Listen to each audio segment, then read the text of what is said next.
Orang yang beriman dan bertakwa, dia tidak akan berzina. Orang beriman dan bertakwa, dia tidak akan selingkuh. Kalau umat Islam beriman dan bertakwa, semua ibu-ibu hidupnya akan tenang, darah tingginya tidak naik. Kenapa? Karena tidak akan ada suami yang dilarikan pelakor.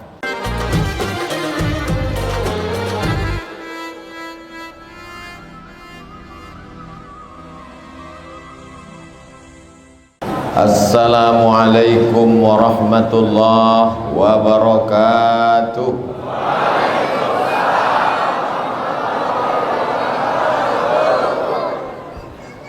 Anak raja memakai katun, katun dipakai di waktu sahur. Saya tak lagi berpantun karena sudah dibacakan Pak Gubernur.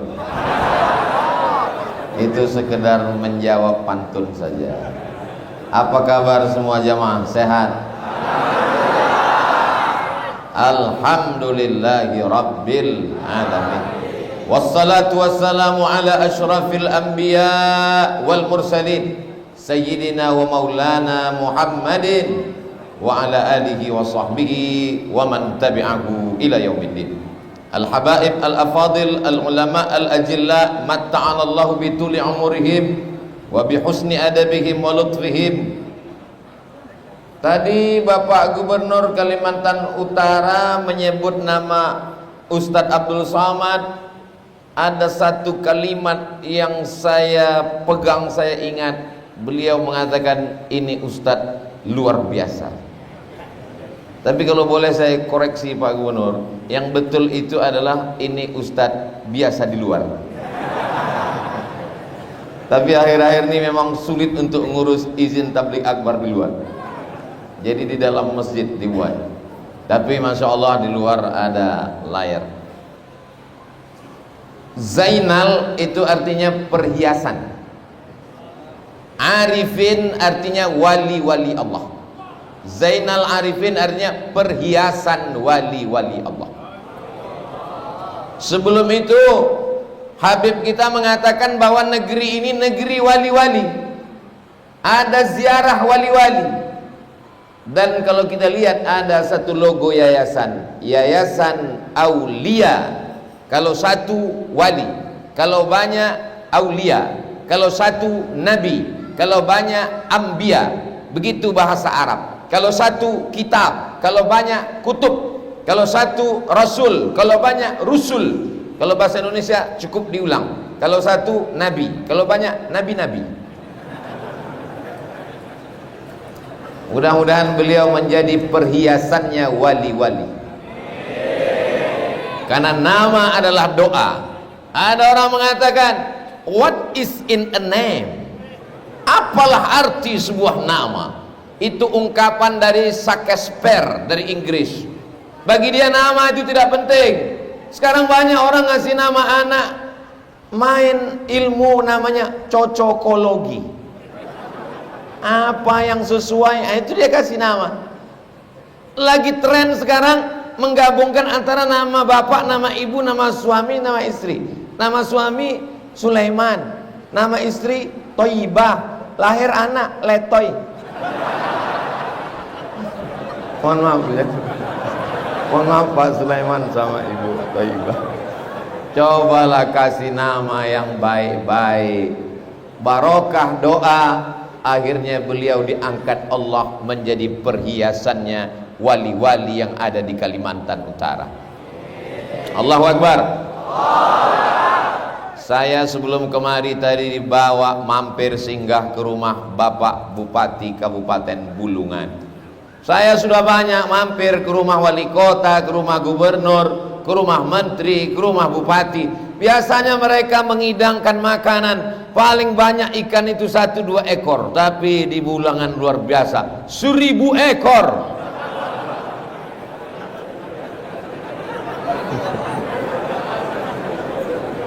Ikan apa namanya? Hah? Siapa yang mau makan malam 1000 ekor, datanglah ke Bulungan. Luar biasa. Gimana rasanya Pak Ustadz? Sulit untuk diungkapkan dengan kata-kata. Karena rasa itu tak bisa diwakilkan dengan kata. Kalaupun ingin mencoba memilih kata untuk mewakili rasa, rasa pasti didustakan oleh kata. Andai aku menceritakan apa yang kurasakan saat ini, rasamu belum tentu rasaku. Pak Bupati ini orangnya beruntung dan bertuah. Kenapa? Ibunya masih ada. Ini ibu saya, Ustaz Somad. Saya salami, saya cium tangannya. Ustaz Somad boleh salaman dengan perempuan? Sudah tua boleh. Nah, ini nanti banyak ini. Kenapa Ustaz Somad katanya ceramah tidak boleh sentuhan dengan tangan perempuan? Dengan ibu kita. Melihat ibu orang, ingat ibu kita. Melihat anak orang, ingat anak kita. Tapi melihat bini orang, jangan lupa bini kita. Mudah-mudahan Pak Bupati panjang umur, sehat badan.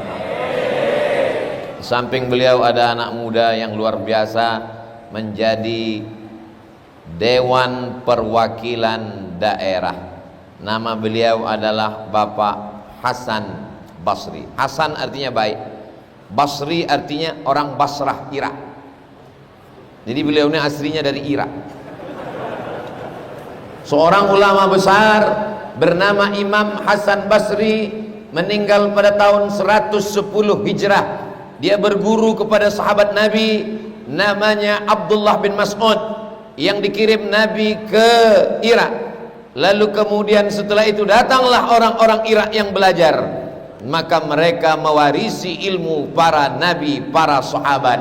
Nama ulama diambil menjadi nama anak-anak, nama orang-orang, nama manusia yang ada di Kabupaten Bulungan. Tujuannya untuk apa? Supaya negeri ini tetap menjadi baldatun thayyibatun wa rabbun ghafur. Yang selalu kontak dengan saya para habaib, tak dapat saya sebutkan satu persatu. Di antaranya adalah Habib Muhammad Barakbah. Nabi Muhammad SAW punya anak perempuan namanya Sayyidatuna Fatimah. Sayyidatuna Fatimah punya anak laki-laki namanya Sayyidina Husain. Sayyidina Husain punya anak laki-laki namanya Sayyidina Zainal Abidin. Zainal perhiasan, Abidin ahli ibadah. Karena sujudnya satu hari 1000 kali sujud, maka dia digelar dengan Zainal Abidin.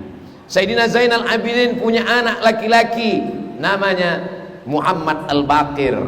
Sayyidina Muhammad Al-Baqir punya anak laki-laki namanya Sayyidina Ja'far Shadiq. Sayyidina Ja'far Shadiq punya anak laki-laki namanya Sayyidina Ali Al-Uraidi. Sayyidina Ali Al-Uraidi punya anak laki-laki namanya Sayyidina Muhammad An-Naqib. Sayyidina Muhammad An-Naqib punya anak laki-laki namanya Sayyidina Isa. Sayyidina Isa punya anak laki-laki namanya Sayyidina Ahmad bin Isa Al-Muhajir. Disebut Al-Muhajir karena dia pindah dari Baghdad ke Yaman, negeri yang didoakan Nabi, Allahumma barik lana fi yamanina, berkahilah Yaman. Sayyidina Ahmad bin Isa Al-Muhajir punya anak cucu, ilmunya sampai ke atap. Atap itu bahasa Arabnya saqab, maka dipanggil dia dengan As-Saqaf. Orang Indonesia susah menyebut As-Saqaf, ditulis As-Segaf. As-Segaf Al-Haddad Al-Jifri bin Syihab bin Syekh Abi Bakar. Itulah dia fam marga para habaib yang sampai ke Nusantara dan sampai ke Bulungan, dan sampai hari ini mereka masih ada. Al-Jifri, Al-Haddad, salah satunya adalah Barakbah. Jadi ketika kami bertemu dengan ketua Persatuan Para Habaib Zuriat Keturunan Nabi Muhammad SAW di Jakarta, Rabithah Alawiyin, namanya adalah Sayyidi Al-Habib Zain bin Sumaid. Kata beliau, ada beberapa fam marga habaib yang sudah tidak ada lagi di Yaman, sudah punah. Di antaranya adalah marga Barakbah, dan itu masih ada di Bulungan. Jadi fam Barakbah ini mesti punya anak banyak supaya masih hidup lagi sampai hari kiamat insyaallah. Ingat, saya hanya mengatakan anak banyak, bukan istri. Ini saya mesti jelas nih penyampaiannya. Nanti dipelintir ceramah saya. Tak dapat saya sebutkan satu persatu. Bapak Kasdim, Bapak Kasrem, Ustadz Somad ini yang disebutnya bupati, gubernur, habaib, ulama, Pak Kasdim, Pak Kasrem. Tak adil Ustadz Somad ini. Kami datang menunggu dari tadi. Kenapa tahu Ustadz sebut? Kalau saya bahas satu-satu, azan subuh baru selesai. Bagaimana cara menyapanya biar supaya semua kena? Muslimin, muslimat, mukminin, mukminat, hadirin, hadirat yang belum kawin dan belum sunat. Semuanya dimuliakan Allah Subhanahu wa taala. Amin ya rabbal. Di tempat lain baleho ini penuh dengan foto-foto. Tapi di Bulungan gambar saya saja yang dimuat. Entah di mana dapat panitia. Warna baju tidak ada hubungan dengan warna partai apapun. Memupuk keimanan dan ketakwaan. Nah, ini banyak yang masih belum bisa membedakan iman dan takwa. Kalau anak-anak kita ditanya, apa itu iman? Iman adalah iman. Takwa, takwa adalah takwa. Apa beda iman dengan takwa? Jangan banyak tanya. Banyak tanya, Yahudi masuk neraka. Ada teman kita ngasih tahu, ada razia di Jalan Jenderal Sudirman. Ada razia lalu lintas di Jalan Jenderal Sudirman. Percaya bahwa di Jalan Sudirman ada razia, itu namanya iman. Apa namanya? Iman. Iman kepada apa? Iman kepada razia.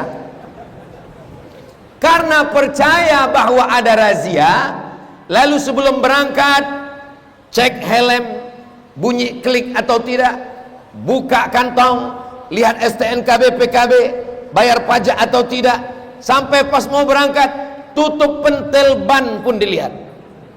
Saking takutnya, maka takutnya dengan menyiapkan surat-surat dan helm itu disebut dengan takwa. Jelas? Biasanya definisi dengan contoh itu lebih paham, lebih masuk ke akal pikiran. Jadi kalau nanti ada orang bertanya, apa itu beda iman dengan takwa? Udah dijelaskan Ustadz Somad kemarin. Apa itu? Kena tilang. Percaya ada razia, itu namanya iman. Karena percaya ada razia, lalu menyiapkan surat-surat, helm, pakai sepatu, jangan pakai sendal jepit, maka kesiapan untuk mengikuti aturan itu namanya takwa. Saya masih belum jelas Pak Ustadz. Oke, saya kasih contoh kedua. Pergi ke rumah sakit. Sampai di rumah sakit, dokter membawa balon berwarna hitam yang tidak ada dalam lagu balonku ada 5. Karena di situ hanya disebut merah, kuning, kelabu, hijau, dan ungu, biru dan ungu. Tidak ada balon hitam. Balon hitam itulah yang dipegang dokter di puskesmas.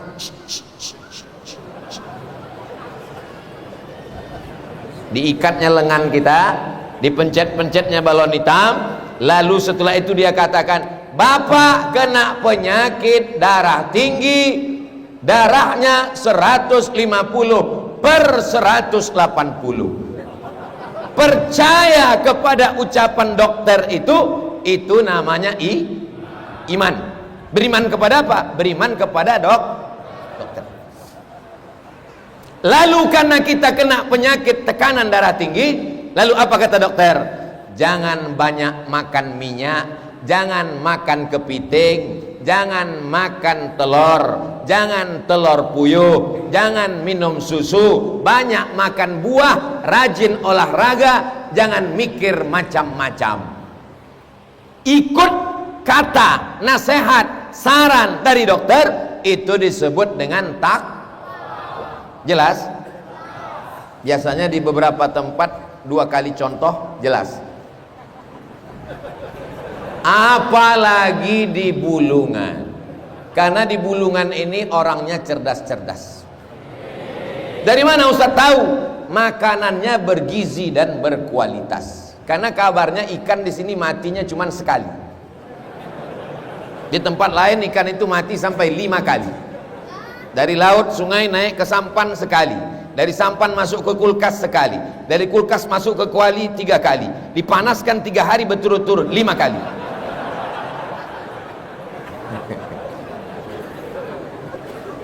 Tidak terlalu jauh adat istiadat. Walaupun saya mau sampai ke Bulungan ini luar biasa. Habis sholat subuh berangkat dari Pekanbaru ke Jakarta 1 jam 40 menit.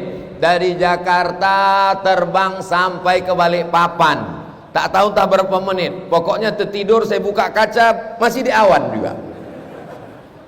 Mendarat di Balikpapan, naik pesawat lagi sampai ke Tanjung Selor.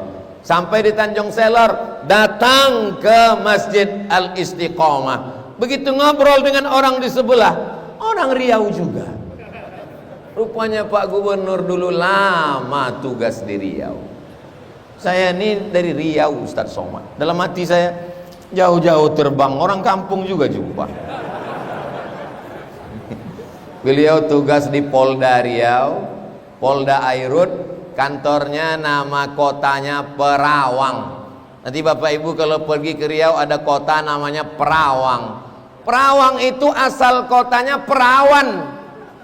Tapi karena di sana banyak saudara kita orang Bugis Makassar, jadi Perawang.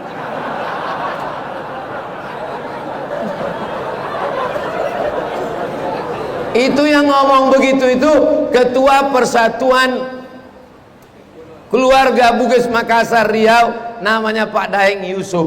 Ketika bercerita tentang pengaruh Bugis Makassar di Riau, sampai-sampai mereka robah nama kota itu dari Perawan menjadi Perawang. Makang pisan di bawah jembatan. Begitulah asimilasi budaya. Kami negeri Melayu, tapi semua suku bangsa ada di sana. Karena kita sudah bersama dalam kebinekaan, Bhinneka Tunggal Ika. Jadi secara budaya tidak begitu jauh. Fisik, rupa, bentuk wajah juga mirip-mirip. Lalu kemudian agama juga demikian. Kami dulu punya kesultanan Melayu namanya Kesultanan Siak Sri Indrapura. Perawang itu masuk dalam Kesultanan Siak. Sama-sama berawal 1723-24. Sedangkan Kesultanan Bulungan juga 1730-an. Jadi masih kepala 17 sekian. Itu untuk adik-adik yang mengerti sejarah mudah. Sultan yang pertama di Bulungan namanya Wira Amir, gelarnya Amirul Mukminin. Amir pemimpin, Mukminin pemimpin, orangnya beriman. 300 tahun kekuasaan Bulungan. Ketika Indonesia merdeka tahun 1945, Kesultanan Bulungan menggabungkan diri dengan Negara Kesatuan Republik Indonesia tahun 1949. Sedangkan Riau bergabung pada tahun 1946. Tolong ingat baik-baik karena ini akan masuk dalam UAS, ujian akhir semester. Kami nggak bisa nulis Pak Ustadz, nggak usah ditulis karena ceramah saya malam ini direkam, kamera dekat maupun kamera jauh, nanti tinggal ditonton di channel Ustadz Abdul Somad Official. Subscribe, like, share, and comment. Jamaah yang dimuliakan Allah Subhanahu wa Ta'ala, mengapa tidak dikatakan menanamkan iman? Mengapa dipakai kata memupuk iman? Karena tidak ada orang lahir yang tidak beriman. Semua anak yang lahir dalam keadaan beriman. Kata siapa? Kata Nabi, ma min mauludin illa yuladu alal fitrah. Semua anak yang lahir dalam keadaan fitrah. Fitrah bukan kertas kosong. Fitrah bukan kampas yang belum dilukis. Fitrah, kata Abu Hurairah, fitratul Islam. Anak yang lahir itu sudah beriman. Hanya saja banyak imannya mati karena tidak disiram dan tidak dipupuk. Itulah mengapa dipilih kata pupuk. Bagaimana memupuk iman yang udah ada dalam diri anak-anak kita ini? Maka anak ini dihadirkan dalam kajian. Pengajian subuh besok insya Allah, kultum zuhur, pengajian asar, pengajian maghrib ke isya, pengajian iktikaf malam, pengajian tahajud bulan Ramadan, tablik akbar. Jadi kalau Habib ditanya orang, Ini Abdul Somad ini dalam rangka apa? Nggak ada rangka-rangka, kata beliau. Yang namanya memupuk iman itu nggak pakai rangka. Pagi, petang, siang, malam dia mesti dipupuk. Kalau tidak dipupuk dia akan kurus dan mati. Oh, kalau begitu Ustadz ini kurus karena tidak dipupuk.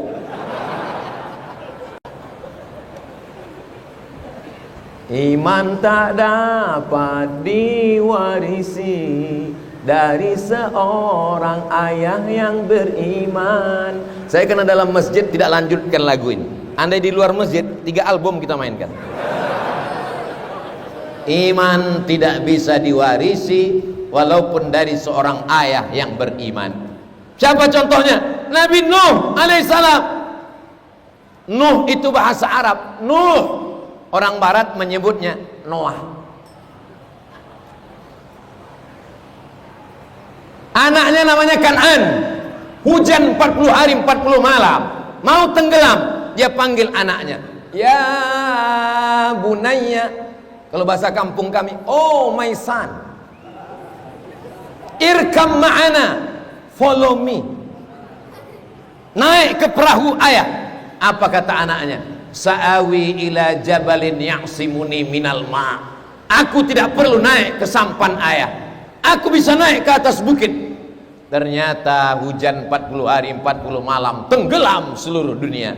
Ketika itu datang jiwa keayahan seorang Nuh, bukan kenabian. Karena kalau kenabian tenggelamkan, tapi keayahan, kebapakan seorang ayah. Apa kata dia? Ya Rabbi inna ibni min ahli. Ini anakku ya Allah, selamatkan dia ya Allah. Apa kata Allah? Innahu laisa min ahlik. Dia bukan anakmu. Innahu amalun ghairu salih. Karena amalnya tidak soleh. Itulah mengapa kita selalu meminta Rabbi habli minas, minta anak yang soleh, bukan somad. Mudah-mudahan anak-anak kita soleh semuanya. Tidak disuruh menanamkan iman, karena anak bapak yang dilahirkan istri bapak lahir dalam keadaan beriman. Mana dalilnya? Wa iz akhadha rabbuka min bani Adam. Ingatlah ketika Allah mengambil persaksian dari anak cucu Adam. Mohon maaf jangan tersinggung. Ini yang lahir ini semua anak cucu Adam kan? Alhamdulillah. Kalau ada yang nggak ngaku keturunan Nabi Adam, berarti keturunan monyet. Bukan kata saya. Itu yang ngomong begitu Charles Darwin.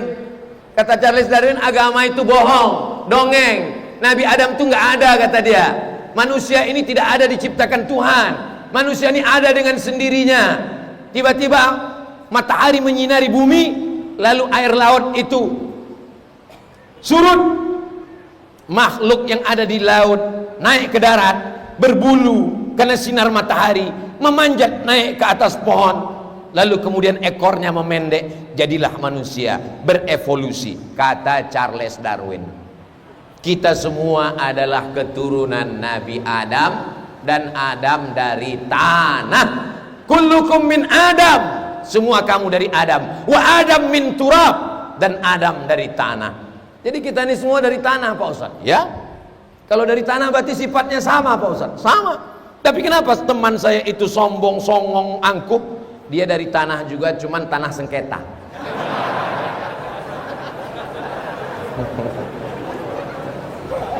Gubernur, bupati, DPD, Kasrem, Kapolres, Wakapolres bisa duduk di tempat yang sama, sehingga kalau tidak dibacakan oleh Habib tadi urutannya, kita pun tak tahu yang mana pejabat, mana rakyat jelata, mana. Semuanya sama di hadapan Allah Subhanahu wa taala. Betul?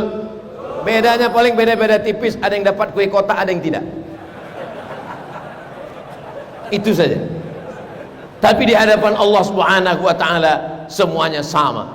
Lalu ketika Allah mengambil persaksian, belum ada kuku, belum ada bulu, belum ada darah, belum ada daging, belum ada tulang, masih dalam bentuk ruh. Ketika itu Allah bertanya, apa kata Allah? Alastu bi rabbikum, bukankah aku ini Tuhan kamu? Semua kita menjawab, bala syahidna, Tuhan kita adalah Allah, la ilaha Tapi namanya manusia ini lupa. Manusia diambil dari kata nasya. Nasya artinya lupa. Ustadz Somad lupa, ya? Jangankan jamaah yang mendengarkan ceramah Ustadz Somad. Kalau ditanya apa isi ceramah Ustadz Somad tadi dari awal sampai akhir, Ustadz Somad yang ceramah aja pun nggak ingat apa yang dia omongkan. Lupa. Manusia diambil dari kata nasya. Nasya artinya lupa. Jadi kalau kita lupa berarti kita masih manusia. Kalau kita ingat semuanya berarti kita sudah berubah menjadi Robocop. Tapi ada yang lebih parah, lupa nama, lupa bini, lupa anak, lupa kampung. Itu bukan manusia, itu namanya amnesia. Ada yang lupanya setiap 24 jam 24 jam lupa, 24 jam lupa. Namanya demensia. Nanti sampai masanya kita pikun. Lupa. Tapi surat tanah ingat. Ustadz Somad, ya, saya ini kalau sholat zuhur kadang 2 rakaat salam. Assalamualaikum warahmatullahi. Lupa. Saran saya bagi yang sudah tua, lupa ini sholat apa, bacaannya cepat-cepat karena tidak mampu lama mengingat. Hari ini bapak boleh tersenyum, hari ini ibu boleh tersenyum, tapi sampai masanya nanti ketika terjadi itu pada diri anda, lalu kemudian ibu meneteskan air mata berkata, betul kata Ustadz Somad dulu. Lupa. Demensia. Ada yang lebih lupa lagi adalah amnesia. Karena lupa itu dia mesti sering diingatkan. Makanya anak ketika pertama kali lahir diingatkan oleh bapaknya di telinga sebelah kanan.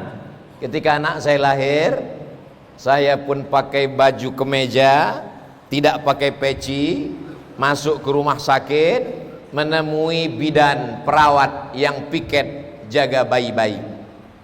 Assalamualaikum. Waalaikumsalam. Abang mau ketemu siapa? Kata dia. Loh, berarti saya belum ustadz. Saya mau ketemu anak saya, baru lahir tadi. Oh, nanti anaknya tolong diletakkan di tangan, kepalanya sebelah kiri, kakinya sebelah kanan. Bapak azan di telinganya. Bapak bisa azan? Gitu.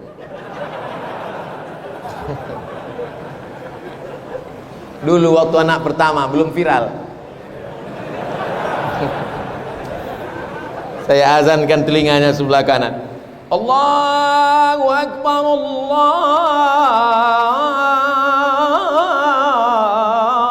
Akbar. Tapi tidak kuat macam itu, terkejutlah dia. Azan untuk anak tak sama dengan azan di masjid. Azan untuk anak itu lagunya agak slow dikit. Ini sekarang banyak azan di masjid ini salah. Azan yang mestinya untuk anak dibawanya ke masjid. Allah. Saya kalau udah dengar di masjid suara azan masjid itu saya tanya, itu anak siapa yang lahir?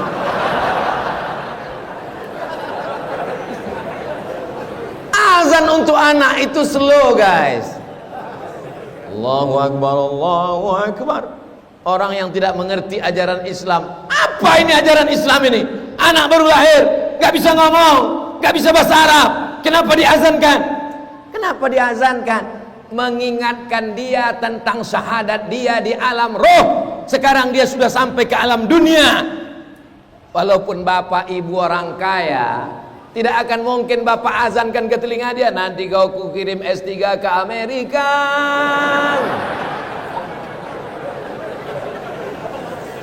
Untuk menanamkan iman.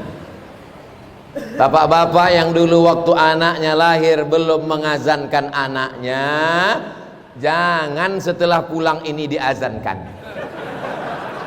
Karena mengazankan anak itu hukumnya sunnat, tidak wajib. Jangan gara-gara ceramah saya ini pulang ke rumah, sini nak sebentar. Allahu Akbar, Allahu Akbar. Anak udah semester 2. Kenapa anak yang baru lahir itu diazankan? Memupuk keimanan. Subuh azan, zuhur azan, maghrib azan, isya azan. mau mati ke liang lahat pun diazankan menurut sebagian mazhab Syafi'i. Ustaz Somad, ya, kenapa orang mau berangkat haji itu diazankan? Mau berangkat haji diazankan karena zaman dulu baru naik pesawat itu tahun 1976. Sebelum itu orang naik kapal laut, berangkat 3 bulan, pulang 3 bulan, di Makkah sebulan, 7 bulan baru balik. Banyak yang berangkat mati di tengah laut, itu maka diazankan. Yang tua-tua berangkat meninggal, maka sama seperti melepas jenazah, itu maka diazankan. Yang muda-muda berangkat pulang lajang, balik bubini, ketemu jodoh di kapal laut. Baca sejarah cerita Buya Hamka dalam perjalanan haji, banyak anak-anak muda di kapal itu ketemu dengan jodoh. Itulah jodoh yang paling indah diceritakan ke anak cucu. Kakek, datuk, dulu ketemu dengan nenek di mana? Di kapal laut. Kita akan berangkat ke tanah suci Makkah. Setelah pulang haji mabrur, itulah ayah kau anak kami yang pertama. Indah. Nenek, gimana dulu ketemu dengan datuk? Kami naik kapal laut, berkenalan dengan ayahmu, pulang, nikah, punya anak. Itulah mak kau anak yang pertama. Kami kasih namanya Safina. Apa arti Safina? Kapal laut. Sekarang anak muda tak bisa bercerita indah dengan anak-anaknya. Ayah, iya, gimana ketemu dengan emak dulu? Tak usah kau tanya, kami ditangkap security. Jamaah yang dimuliakan Allah Subhanahu wa taala, buatlah cerita yang indah supaya cerita itu akan indah pada masanya, diceritakan untuk anak cucu. Termasuklah yang hadir malam ini akan pulang ke rumah membawa cerita keimanan yang penuh dengan keindahan, insyaallah. Ayah, gimana ketemu dengan emak dulu? Waktu itu ada pengajian di Masjid Al Istiqomah. Pas pulang pengajian, sendal hilang. Pas kami lagi mencari, belaga kepalaku dengan kepala emakmu itu. Pas kami memandang, itulah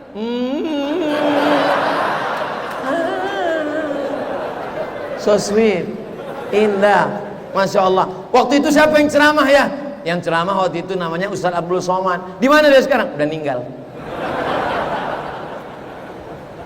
Tapi anak bapak yang hadir malam ini, masya Allah, ada anak kecil, menengok dari bajunya pakai koko, nampaknya menjadi kepala kantor Kementerian Agama. Masya Allah, tabarakallah. Ada anak kecil, ganteng Pak Ustadz, terserahlah mau ganteng. Apa maknanya? Memupuk imannya. Berapa banyak yang lahir dalam keadaan beriman, mati dalam keadaan kafir. Yusbihu mu'minan, waktu paginya beriman, wa yumsi kafiran, petangnya dalam keadaan kafir. Kafir itu artinya ingkar. Paham? Siapa saja yang ingkar kepada Nabi Muhammad sallallahu alaihi wasallam, maka dia disebut dengan kafir. Kafir artinya ingkar. Ustaz Abdul Somad itu kafir. Ya, saya ini kafir terhadap ajaran orang lain karena saya ingkar. Cuman masalahnya istilah itu tidak ada di agama kamu. Tidak boleh kita menyebut orang lain kafir. Kenapa tidak boleh? Karena kita dalam Quran dikatakan wala ana abidum ma'abattum wala antum abiduna ma'abud. Aku tak menyembah apa yang kau sembah, kau pun tak menyembah apa yang aku sembah. Artinya kita biarkan orang lain menyembah apa yang dia sembah. Betul, tidak salah. Tapi itu ada di dalam surat apa? Tapi tak boleh. Kecerdasan. Tapi istilah itu istilah agama. Di dalam masjid, dalam kajian, bukan untuk dipakai kepada teman, tetangga, kawan, sahabat kita. Paham? Jangan nanti gara-gara dibahas ini, lalu nanti pas ketemu sama tetangga, yang Islam silakan pesta, makannya di sini, yang kafir-kafir di sana. Ini istilah agama, dipakai ketika mengkaji di dalam masjid. Tapi kan ceramah Ustadz ini nanti dipiralkan orang di luar. Bukan salah saya ceramahnya dalam masjid. Yang salah itu yang memviralkan. Itulah perlunya ada namanya aturan. Kalau tidak nanti semua kena jerat ITE. Kita ini masih gagap tentang masalah teknologi. Siapa yang membuat aturan itu? Payung hukumnya ada di DPR RI. Untuk perda, DPRD kabupaten, DPRD kota, DPRD provinsi. Jadi memupuk iman sesuai dengan kemampuan masing-masing. Ustadz Abdul Somad memupuk iman, khutbah, ceramah, tausiah, tabligh akbar. Tapi anggota DPD, DPR RI, DPD provinsi, DPD kabupaten, DPRD kabupaten kota, mereka tidak ceramah, mereka cukup hadir sidang paripurna, sidang anggota legislatif, mengeluarkan peraturan-peraturan daerah untuk kabupaten kota provinsi, undang-undang untuk skala nasional. Itu adalah jihad. Untuk apa? Memupuk keimanan. Bisa dipahami? Anak-anak kita ini nanti akan ada yang jadi anggota DPR RI. Amin. Mereka mengeluarkan undang-undang. Undang-undang apa? 20% APBN untuk pendidikan. Sudah atau belum? Sudah.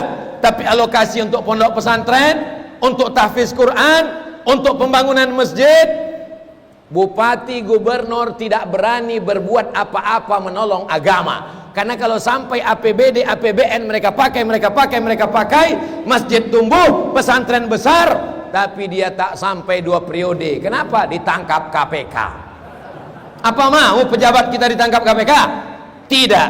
Bagaimana payung hukumnya? Diperjuangkan melalui DPD, DPR RI, DPRD kabupaten, kota, provinsi. Jadi jangan memupuk keimanan ini hanya tanggung jawab ustadz saja. Nanti Ustadz Somad tambah kurus, kering, mati mendadak. Sesuai dengan bakat kita masing-masing. Kira-kira kalau Ustadz Somad bangun masjid bisa apa nggak bisa? Jamaah serba salah. Mau dibilang bisa nggak bisa, mau dibilang nggak bisa nanti dia tersinggung, merajuk, ceramahnya berhenti. Abdul Somad diminta meletakkan batu pertama pembangunan masjid. Alhamdulillah, batu yang diletakkan sampai sekarang tak bertambah-tambah. Tapi begitu gubernur dengan satu tanda tangannya, maka selesai pembangunan masjid kabupaten kota. Allahu Akbar. Itulah mengapa nanti yang dapat payung di akhirat, di padang mahsyar, sab'atun, 7 golongan, yuzilluhumullah, dapat naungan, yauma la zilla illa zilluh, hari itu tak ada naungan kecuali naungan Allah. Siapa dia?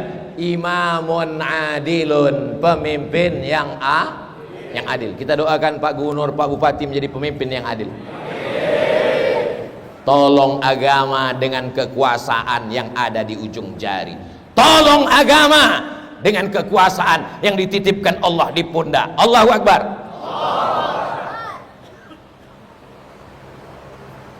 Hayya 'alas shalah.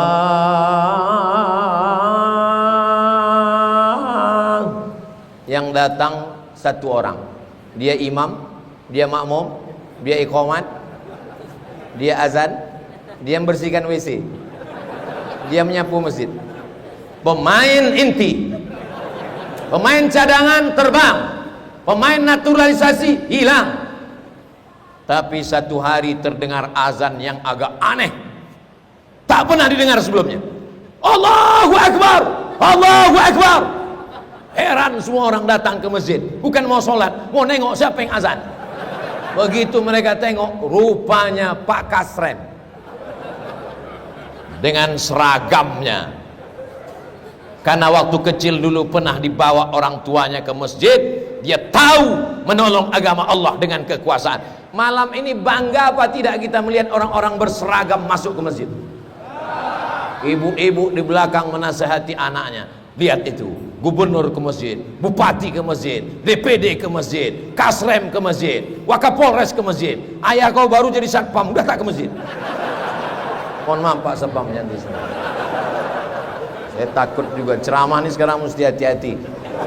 Sempat bersatu seluruh satpam security mensomasi, masuk juga kita. Bapak Ibu yang dimuliakan Allah Subhanahu wa taala. Yang ingin saya sampaikan adalah kalau anak menjadi remaja, menjadi dewasa, menjadi gubernur, menjadi bupati, menjadi polisi, menjadi tentara, imannya dipupuk dengan benar, maka dia akan memperjuangkan agama Allah. Apakah kalau dia memperjuangkan agama Allah dia akan menganiaya orang lain? Wa ma arsalnaka illa rahmatan lil. Imannya dipupuk, takwanya mantap. Duduk dia menjadi anggota DPR RI, duduk dia menjadi anggota DPRD, dikeluarkannya perda. Tidak boleh jual minuman keras di pinggir jalan. Apakah perda itu mengganggu saudara kita non muslim? Tidak. Saya tanya sekali lagi, apakah perda tidak boleh jualan miras di pinggir jalan itu mengganggu saudara kita non muslim? Tidak. Karena mereka silakan minum, kita tidak atur mereka minum di rumah mereka. Wala ana abidum ma'abattum wala antum abiduna ma'abud lakum dinukum. Papua muslim minoritas, tapi di Papua ada perda tidak boleh jual miras sembarangan. Kenapa? Karena kalau orang sudah mabuk tidak bisa membedakan mana kawan, mana lawan, mana istri dia, mana istri orang. Artinya apa? Yang namanya hubungan sosial dengan diterapkannya aturan Islam menjadi terjaga dan terpelihara. Apakah dengan adanya kerajaan Islam Kesultanan Bulungan dari sejak tahun 1730 sampai tahun 1949 sehingga non muslim diratakan dengan tanah, Islam datang menjaga kedamaian. Saya tinggal di Mesir.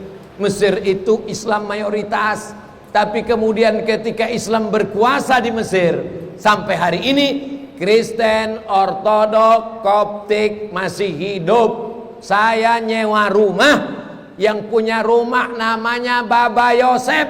Baba Yosef non muslim, yang bayar sewa rumahnya saya. Tiap bulan ketemu Baba Yosef, ini sewa rumah kami. Sampai akhirnya suatu hari kata Baba Yosef, sewa rumah mesti saya naikkan. Kenapa Baba Yosef? Ana musab bisaratan, saya kena penyakit saratan. Bahasa Indonesianya CANCER, cancer. Bahasa kitanya kanker. Sewa rumah mesti dinaikkan anakku Abdul Somad. Kenapa Baba Yosef? Karena saya kena kanker, saya nggak ada pemasukan lain kecuali sewa rumah. Lalu saya jawab, Baba Yosef, kalau kamu kena kanker, kami lebih parah lagi kanker. Kanker kami kantong kering. Ayah kami tak bisa ngirim uang karena kami kena krisis moneter. 98 saya sampai di Mesir, dolar yang sebelumnya 2.500 menjadi 18.000. Kalau Baba Yosef menaikkan sewa rumah, kami keluar dari rumah ini, akan kami cari rumah yang lebih murah. Apa kata Baba Yosef? Kalian jangan keluar dari rumah ini sampai pulang saya 2022, sewa rumah itu tidak naik. Sampai sekarang saya tak tahu, karena saya tak melihat, mendengar berita lagi. Tapi begitulah hubungan baik diajarkan dalam Islam. Apa yang ingin saya sampaikan? Bahwa kedatangan kita menjaga keselamatan kita yang mayoritas, yang ramai, yang banyak. Kalau kita jaga keselamatan ini, kedamaian ini dengan apa? Dengan iman dan takwa. Supaya apa? Menjadi solusi. Insya Allah kedatangan umat Islam menjadi solusi, insya Allah. Amin. Apa yang Ustaz rasakan di masjid ini? Panas. Masjid ini sudah besar, kipas anginnya melimpah ruah, dari atap sampai dinding ada semua. Tapi jumlah jamaah ini sudah bahasa kampungnya over capacity. Ini kita di dalam ini udah ganti-gantian oksigen ini.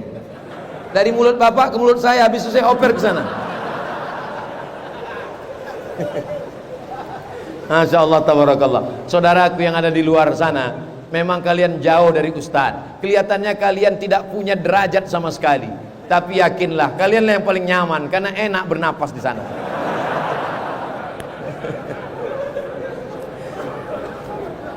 Bagaimana kehadiran Islam ini menjadi solusi Bagaimana kehadiran kita ini menjadi pembuka jalan terhadap permasalahan. Alhamdulillah setelah anak saya rajin ikut pengajian Ustadz Somad, dia menjadi solusi masalah kami. Amin. Anak saya itu setelah ikut pengajian Ustadz Somad menimbulkan masalah saja. Bukan salah Ustadz Abdul Somad, salah dia tidak nonton full, karena dia menonton hanya 5 menit 2 menit gara-gara nggak punya paket 2 giga. Kenapa orang yang punya iman dan ketakwaan itu menjadi solusi?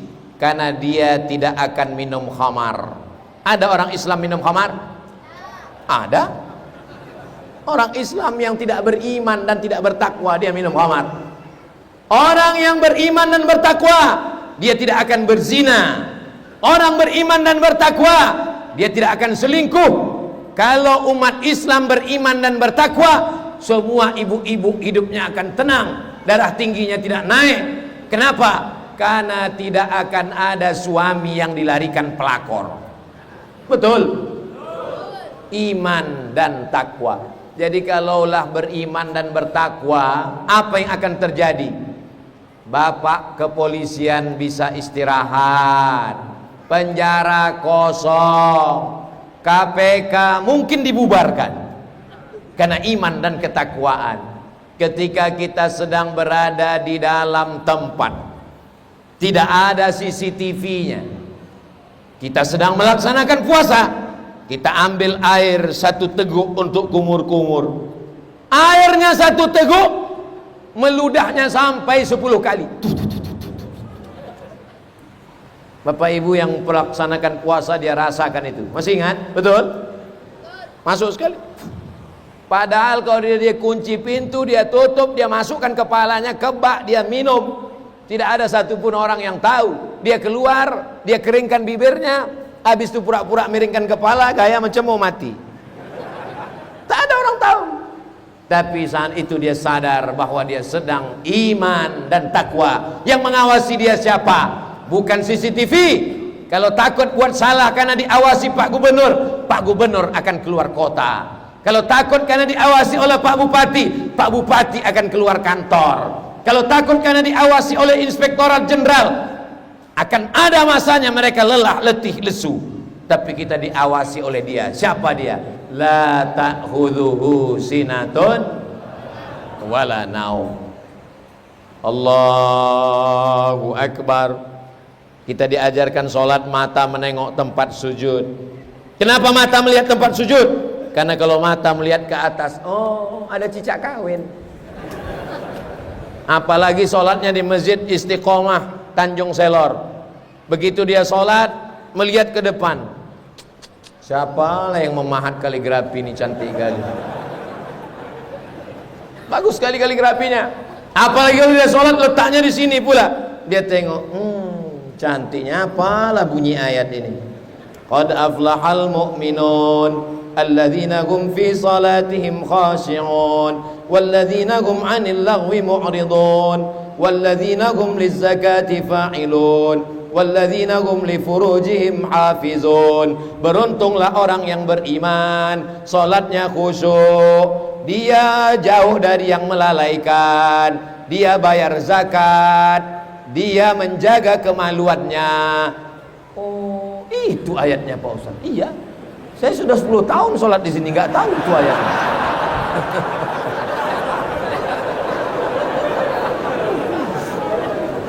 Masya Allah, tabarakallah. Jadi masjid ini sudah cantik luar biasa. Apa sebetulnya yang ingin disampaikan Ustadz Somad? Bahwa ketika kita sedang sholat, gatal betul kepala kita. Cuman sekali boleh kita garuk. Datang juga gatal lagi. Sekali lagi. Gatal juga lagi. Pergi keluar cepat-cepat beli obat kudis kurap. Gatal-gatal. Kenapa orang sedang sholat itu tidak mau menggaruk? Kenapa orang sedang sholat itu melihat tempat sujud? Kenapa orang sedang sholat tidak mau mendahului imam?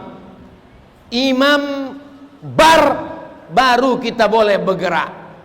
Allahu Akbar, baru kita bergerak. Allahu Akbar, baru kita bergerak. Jangan imam baru dia udah bergerak. Imam sujud, imam baru bergerak. Imamnya pula tua, lambat dia berdiri, kena osteoporosis. Anak muda dia bergerak. Imam baru Allah, dia udah bergerak. Ditanya sama kawan sebelah, kok cepat sekali? Nama kau siapa? Valentino Rossi. Kenapa? Karena dalam sholat kita diajarkan iman dan takwa, bahwa kita sedang diawasi malaikat, bahwa kita sedang diawasi Allah. Tapi sholat ini nggak lama. Sholat paling lama 5 menit, 10 menit. Itu pun kalau berjamaah. Kalau sholat sendirian di rumah, selesai. Yang agak lama dikit, puasa.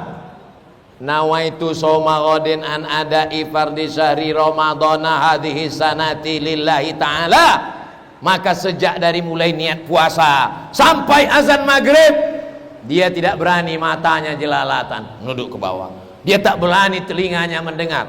Kalau ada orang mau menceritakan aib orang lain, gimana kabar si anu laki, si anu bini, si anu anak, si anu, sedang puasa. Nanti habis maghrib kita lanjutkan. Kenapa? Latihan iman dan takwa. Tapi puasa ini nggak lama. Sahur jam 5, buka jam 6.22. Hanya 13 jam setengah. Dibuat lagi yang lebih lama. Nah, ini berhari-hari. Tanggal 8 Zulhijjah, 9, 10, 3 hari. 8, 9, 10. Labbaik Allahumma labbaik. Begitu diucapkannya labbaik Allahumma labbaik, jangan sampai gugur rambut, jangan sampai korek bulu hidung, jangan sampai kuku patah, jangan sampai cabut tanaman, tidak pakai baju berjahit. Mudah-mudahan kita diberikan rezeki bisa melaksanakan haji. Store ONH. Saya tidak tahu di Kalimantan Utara, mungkin kuotanya bisa lebih cepat. Kalau Riau, store 2022 berangkat 50 tahun lagi. Jadi kalau saya store ONH sekarang umur 25, jadi sekitar perasaan.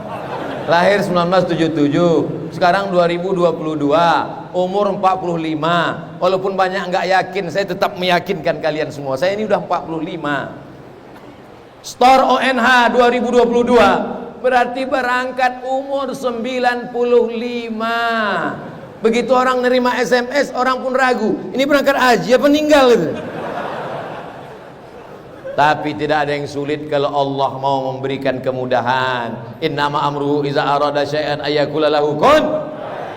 Begitu sampai di tanah suci, langsung ke Madinah, ziarah makam Rasul, hari ke-8, pergi ke Bir Ali, sholat sunat, labbaik Allahumma labbaik. Maka sejak berniat, rambut jangan gugur, bulu hidung jangan gugur, jangan pakai berjahit. Takut dalam rangka apa? Memupuk keimanan dan ketakwaan.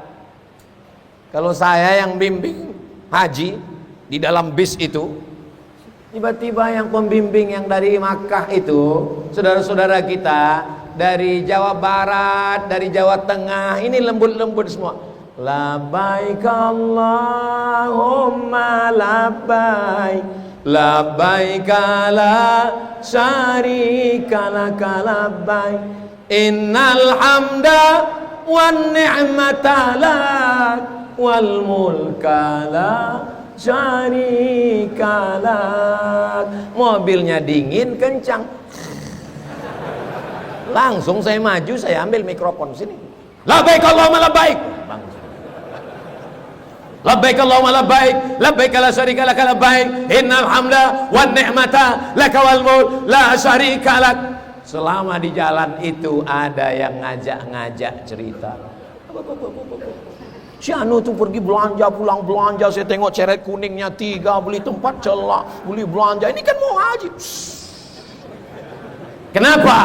karena dia takut ibadah hajinya rusak, memupuk keimanan dan ketakwaan. Sampai di kota Makkah, masuk ke hotel, saya bilang jamaah naik dulu ke atas, saya mau ngurus kunci hotel, nanti saya naik ke atas, saya urus. Baik Ustadz. Mereka pun naik ke atas, saya ngurus kunci kamar. Begitu sampai ke atas, saya tengok jamaah yang perempuan jilbabnya sudah terbuka menyendok nasi di ruang makan, sudah pakai daster. Yang laki-laki pula pakai jaket kedinginan.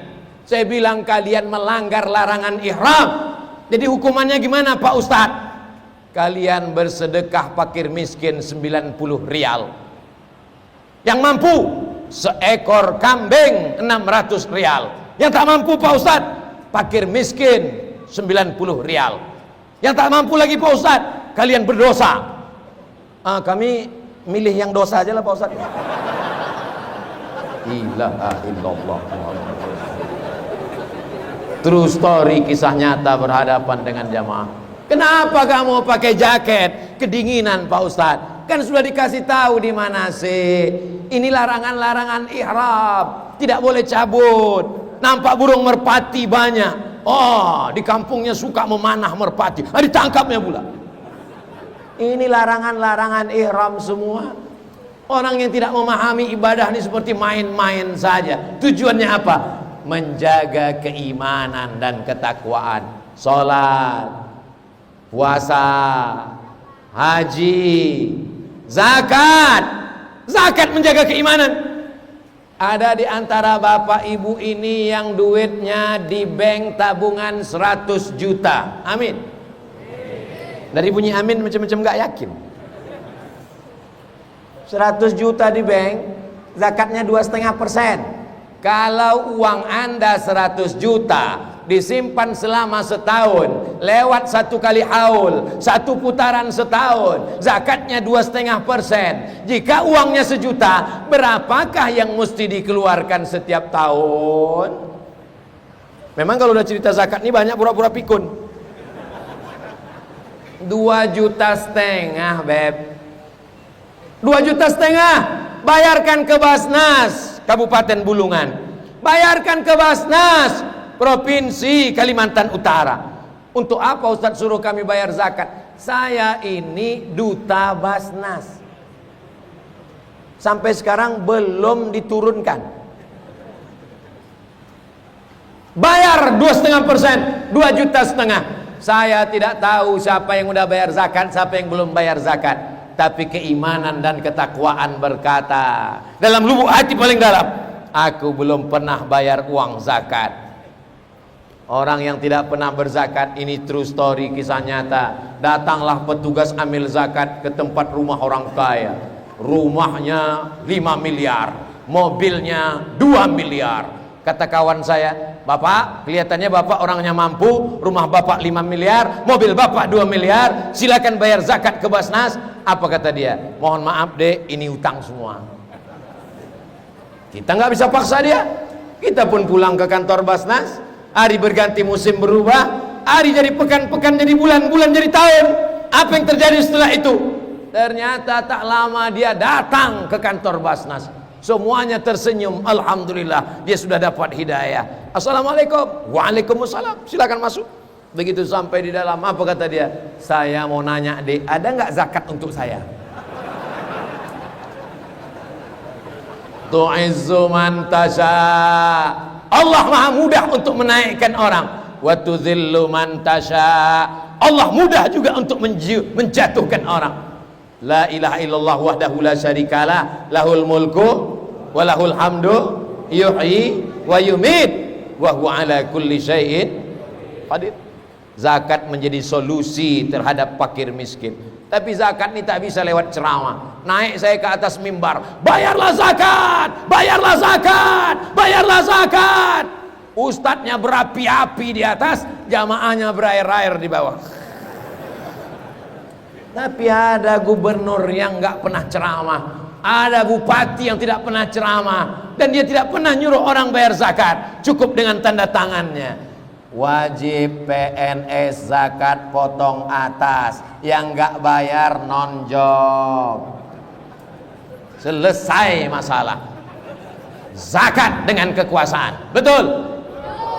Jamaah yang dimuliakan, kata pegawai yang nggak setuju, Ustadz ini tak usah diundang lagi, provokator, habis duit kita. Saya ingin menyelamatkan kita dari zakat. Orang yang tidak berzakat, yang tidak potong atas, tidak akan pernah berzakat. Kenapa nggak berzakat? Anak saya masih sekolah, nantilah kalau sudah kuliah. Sekarang anakmu sudah kuliah, ternyata biayanya lebih besar. Nantilah kalau udah sarjana. Kamu kalau mau berzakat, anakmu kan sudah sarjana, untuk nabung biaya nikah. Nantilah kalau udah nikah, ternyata sudah nikah, anakmu kan sudah nikah. Menantu lagi hamil, nunggu kelahiran sampai mati tak berzakat. Zakat paling bagus potong di atas. Ada orang tidak mau berzakat. Ceramah Ustaz Somad berapi-api, nggak mau juga berzakat. Sampai akhirnya apa yang terjadi? Tak ada angin, tak ada hujan, lutut sakit minta ampun. Dikusuk, dipijat, makin sakit. Ditusuk pakai jarum-jarum ortopedi, makin sakit. Dibawa ke dukun, ditusuk pakai paku payung, makin sakit. Akhirnya pergi ke Malaka. Awalnya mau ke Singapura, diusir nggak jadi. Pergi ke Malaka. Nggak usah terlalu fokus di situ, kata. Sampai di Malaka, nampaknya Ustaz belum move on. Oke, kita ke Malaka langsung. Sampai di Malaka diperiksa sama dokter. Martilnya kecil aja, kecil. Coba lututnya Pak, dipukul.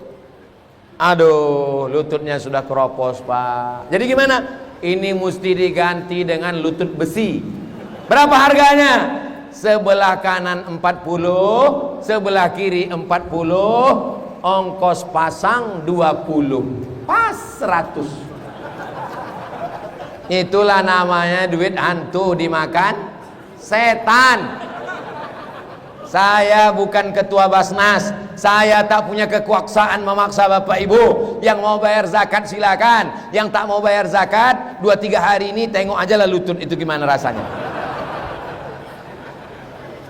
Apa untungnya bagi saya kalau orang Kalimantan Utara bayar zakat? Apa untungnya bagi saya kalau orang Bulungan bayar zakat? Menjadi solusi. Fakir miskin tidak bisa ditolong kecuali dengan zakat. APBD lemah, tak mampu, biaya untuk Covid, biaya untuk macam-macam, hutang sudah banyak. Zakat salah satu solusi untuk menolong. Jadi kalau begitu pemahamannya, dengan sholat, dengan puasa, dengan umrah, dengan berzakat, ini menjadi orang lebih baik atau lebih jahat? Menjadi lebih baik, berislam lebih baik. Sumber rezeki yang tak bertepi. Wa may yattaqillah, siapa yang bertakwa kepada Allah, yaj'al lahu makhraja, diberikan Allah solusi terhadap permasalahan hidupnya. Wa yarzuqhu min haitsu la yahtasib, diberi rezeki dari jalan yang tidak disangka-sangka. Janji Allah, Allah kalau sudah berjanji, innaka la tukhliful. Enaknya ceramah di Bulungan, saya tinggal bacakan pangkal ayat, nyambung ke depan. Yang nyambung anak-anak lagi. Innaka la tukhliful mi'ad, kata dia. Di tempat lain, innaka la tukhliful, entah. Memang anak-anak di Bulungan ini luar biasa. Anak-anaknya hafal, apalagi bapak ibunya. Kalau nggak percaya, tes saja satu-satu. Sulitkah bagi Allah untuk memberikan rezeki? Innama amruhu idza arada syai'an ay yaqula lahu kun. Tapi kalau tidak ada usaha, bisa rezeki itu masuk ke mulut kita? Ini air minum dijamin 100% untuk Ustadz Abdul Somad. Betul? Untuk saya nih kan? Betul untuk saya. Tapi kalau cuman saya tengok aja, saya buka mulut, mau dia masuk ke dalam? Mesti ada usaha untuk membuka tutupnya, memasukkannya ke gelas, meminumnya. Ada kudrat, kemampuan. Ada iradat, kemauan.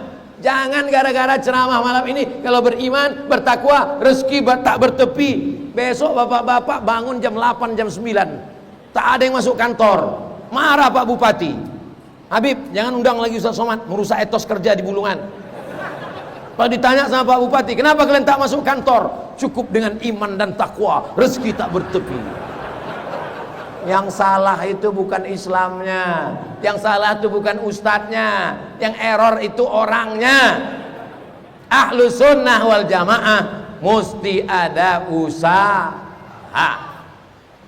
Saya diberi Allah subhanahu wa ta'ala mata. Mata ini titipan Allah, ciptaan Allah, milik Allah, dipinjamkan Allah ke saya. Saya pakai untuk memandang ke kanan. Saya kalau ceramah tidak ke depan aja, pandang ke kanan, pandang ke depan, pandang ke kiri. Apa yang Ustaz lihat? Saya nyari berapa orang yang nguap. Kalau ada 2 orang nguap, itu berarti indikasi bahwa jamaah mesti diselesaikan ceramahnya. Saya ceramah tadi jam 9 kurang 15, sekarang sudah jam 10 kurang 10, sudah lewat 65 menit, jamaahnya tak ada yang menguap. Jamaahnya kuat, saya pula yang tak tahan. Patutlah kata Pak Gubernur tadi disuruhnya pakai kursi. Ustadz pakai kursi kata dia. Saya bilang enggak Pak, saya kuat berdiri. Saya pikir tadi 45 menit selesai. Rupanya jamaah di Bulungan ini radikal semua. Radikal itu artinya orang yang menginginkan perubahan dengan semangat yang kuat. Itu asal kata makna radikal. Coba lihat kamus yang baik-baik.